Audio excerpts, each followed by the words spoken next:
من أجمل الأشعار في مدح الرسول عليه الصلاة والسلام قصيدة إمام الهدى للشاعر العراقي عباس الجنابي. كتب في نظمها: تأبى الحروف وتستعصي معانيها، حتى ذكرتك فانهالت قوافيها. محمد قلت فاخضرت ربى لغتي، وسال طوفان نوح في بواديها. فكيف يجذب حرف أنت ملهمه، وكيف تظمأ روح أنت ساقيها. تفتحت زهرة الألفاظ فاح بها مسك من القبة الخضراء يأتيها، وضج صوت بها دوى فزلزلها، وفجر الغار نبعا في فيافيها.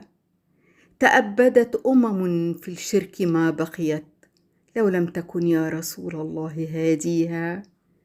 أنقذتها من ظلام الليل، سرت بها إلى ذرى النور فانجابت دياجيها. أشرقت فيها إماما للهدى، علما ما زال يخفق زهوا في سواريها. وحتى بالدين والإيمان موقفها، ومن سواك على حب يؤاخيها. كنت الإمام لها في كل معترك، وكنت أسوة قاسيها ودانيها. في يوم بدر دحرت الشرك مقتدرا، طودا وقفت وأعلى من عواليها. رميت قبضة حصباء بأعينها، فسقطت وارتوت منها مواطيها. وما رميت ولكن القدير رمى، ولم تخب رمية الله راميها. هو الذي أنشأ الأكوان قدرته، طي السجل إذا ما شاء يطويها. يا خاتم الأنبياء الفذ، ما خلقت أرض ولا تبتت فيها رواسيها، إلا لأنك آتيها رسول هدى. طوبى لها وحبيب الله آتيها. حقائق الكون لم تدرك طلاسمها، لولا الحديث ولم تكشف خوافيها. حبيت منزلة لا شيء يعدلها، لأن رب المثاني السبع حابيها. ورفعة من جبين الشمس مطلعها، لا شيء في كوننا الفاني يضاهيها.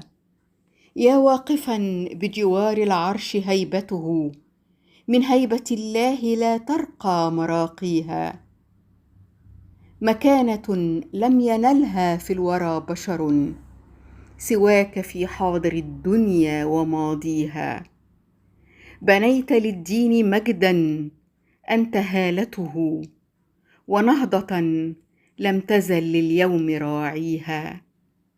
سيوفك العدل والفاروق قامته، والهاشمي الذي للباب داحيها. وصاحب الغار لا تحصى مناقبه، مؤسس الدولة الكبرى وبانيها. وجامع الذكر عثمان أخو كرم، كم غزوة بثياب الحرب كاسيها. يا سيدي يا رسول الله، كم عصفت بي الذنوب وأغوتني ملاهيها. وكم تحملت أوزارا ينوء بها عقلي وجسمي، وصادتني ضواريها. لكن حبك يجري في دمي، وأنا من غيره موجة ضاعت شواطيها. يا سيدي يا رسول الله، يشفع لي أني اشتريتك بالدنيا وما فيها. عليك أشرف الصلاة والسلام يا سيدي يا رسول الله. أمينة حاتم.